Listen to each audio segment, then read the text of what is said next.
Hi, இன்றைக்கி நல்ல டேஸ்டியான மட்டன் பிரியாணி எப்படி செய்கிறதுன்னு பார்க்கலாங்க. மட்டன் பிரியாணி பண்ணுறதுக்கு குக்கரில் எண்ணெயும் நெய்யும் கலந்து எடுத்துக்கோங்க. நெய் நல்லா சூடானதும் பட்டை, கிராம்பு, ஏலக்காய், சோம்பு, பிரிஞ்சி இலையெல்லாம் போட்டு நம்ம தாளிச்சிக்கலாம். பொடியாக நறுக்குன பெரிய வெங்காயம், உப்பும் போட்டு நல்லா வதக்கிக்கோங்க. இந்த மாதிரி கலர் சேஞ்ச் ஆனதும் அரைச்ச தக்காளி பேஸ்ட்டை நம்ம ஆட் பண்ணிக்கலாம். தக்காளி நல்லா ஒரு 2 நிமிஷத்துக்கு நல்லா வேகட்டும். வெந்ததும் நம்ம இஞ்சி பூண்டு பேஸ்ட் ஆட் பண்ணிக்கலாம். இப்போ ஒரு பேஸ்ட்டு ஒன்று ரெடி பண்ணி வச்சுருக்கோங்க. சின்ன வெங்காயம், சீரகம், மிளகு, சோம்பு, பச்சை மிளகாய் இது எல்லாத்தையும் அரைச்சி வச்சுருக்கோம். அதையும் இப்போ ஆட் பண்ணி நல்லா நம்ம மிக்ஸ் பண்ணிக்கலாம். கொஞ்ச நேரம் வேக விட்டோம் அப்படின்னா கலர் சேஞ்ச் ஆகுங்க.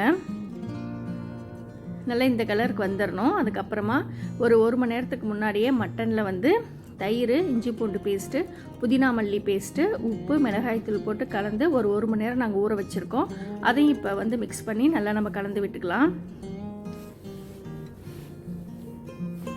இந்த பிரியாணி பண்ணுறதுக்கு ஒவ்வொன்றையும் வேக வைக்கிறதுக்கு தாங்க கொஞ்சம் டைம் எடுக்கும். மற்றபடி டேஸ்ட் ரொம்பவே நல்லாயிருக்கும். இப்போ தேவையான அளவு பிரியாணி மசாலா ஆட் பண்ணிக்கலாம்.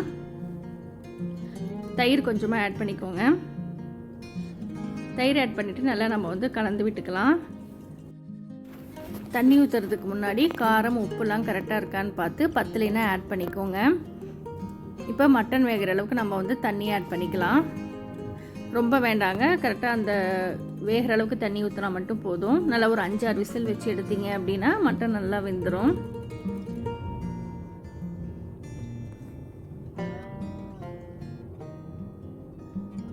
மட்டன் நல்லா வெந்துருச்சு. எண்ணெயெல்லாம் பிரிஞ்சு நல்லா மேலே வந்திருக்கு பாருங்கள். இப்போ நம்ம அந்த உள்ளே இருக்க மட்டன் பீஸையும் அந்த மசாலாவையும் நம்ம தனியாக பிரிக்கிறோம். ஏன் அப்படின்னா அரிசி 1 டம்ளர் சீரக சம்பா ரைஸுக்கு 1.5 தண்ணி விடணும். ஸோ எவ்வளோ மசாலா இருக்குன்னு டம்ளரில் அளந்து ஊற்றிட்டு மிச்சம் பத்தாததுக்கு நம்ம தண்ணி ஆட் பண்ணிக்கலாம். அந்த மசாலாவும் தாங்க கணக்கு.